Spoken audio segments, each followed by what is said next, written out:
Pourquoi êtes-vous devenu frère de Thésée? Je suis venu ici comme jeune et cette vie de communauté m'a marqué profondément. Aussi la manière de prier, de chanter. Il y avait une louange qui éclatait dans la prière.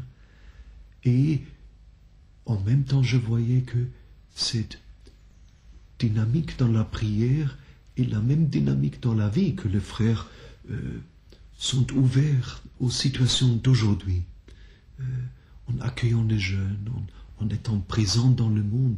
J'ai appris que des frères vivent dans des fraternités, ce que nous avons toujours. Et je visite aussi les frères maintenant qui vivent dans des petites fraternités, petits groupes au Bangladesh, au Sénégal, au nord-est du Brésil, en Corée du Sud. Donc cette présence au monde, et qu'on peut vivre une vie monastique tout en étant présent au monde aujourd'hui, avec une passion et un amour et, pour notre monde d'aujourd'hui. À cause du Christ et de l'Évangile, tu es désormais frère de notre communauté. Of course, there is a personal decision that everybody takes alone. Nobody can take it, this decision for me. And at the same time, I felt very much also supported by the community. It's these two realities. It's a very personal decision, and at the same time, it's a decision in a communion, in a community that is welcomed by others. Community does not mean that we are always one, but that we always want to become one, and that's a difference.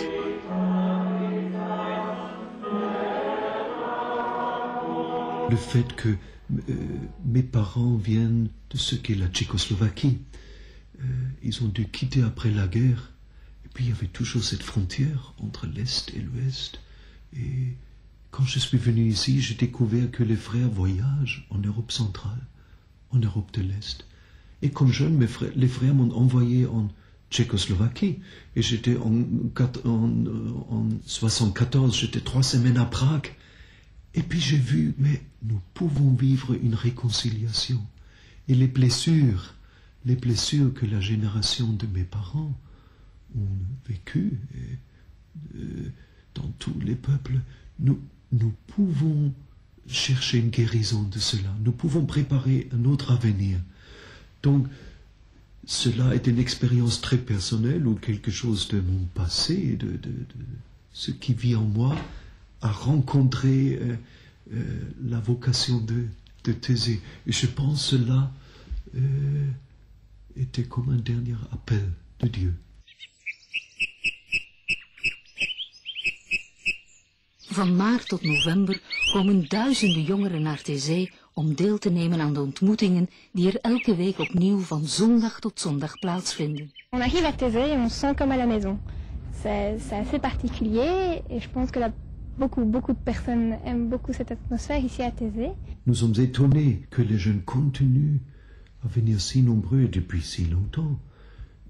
Plusieurs générations maintenant qui sont venues et ça se renouvelle que les jeunes, toujours des jeunes viennent, aussi les aînés, mais les jeunes reviennent. Peut-être quelque chose que j'ai appris à Thésée, c'est juste être heureux de tout ce qu'il y a autour de nous. Tout est tellement beau et voilà, juste se rendre compte comment la création est belle et comment tout peut être tellement harmonieux et que voilà, on est là-dedans et on peut faire quelque chose de bien avec ça.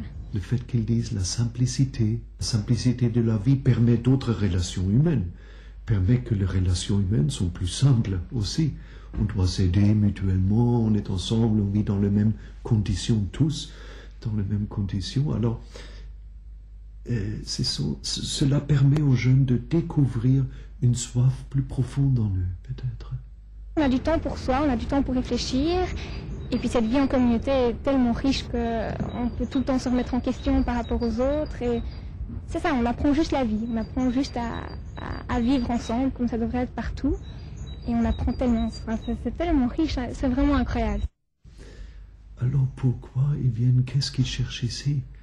Parce que la vie n'est pas toujours facile ici pour eux. Il y a une grande simplicité, dans des dortoirs ou dans des tentes, il pleut maintenant, et puis il y a une longue queue pour le repas, et puis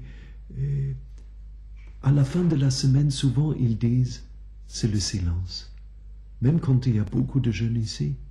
Et c'est étonnant cette réponse, parce que aujourd'hui les jeunes, dans leur vie quotidienne, ne cherchent pas tellement le silence. Et la société leur propose toujours de remplir le vide, tout de suite. On a peur du vide. Le vide ne doit pas exister. Et pourtant, le vide existe et les jeunes le savent. Et est-ce qu'ici, ils trouvent quelque chose qui leur permet d'aller plus au fond de leur désir même, de ce qui est au fond de l'être? Une des choses assez particulières à Taizé, c'est ce contact avec les gens de partout. Est tellement facile et tellement profond. On va tout de suite à l'essentiel. Il n'y a pas de superflu. On est ensemble, on ne se connaît pas, mais on va tout de suite à l'essentiel. Et je crois que c'est quelque chose qui touche quand même, qui touche énormément.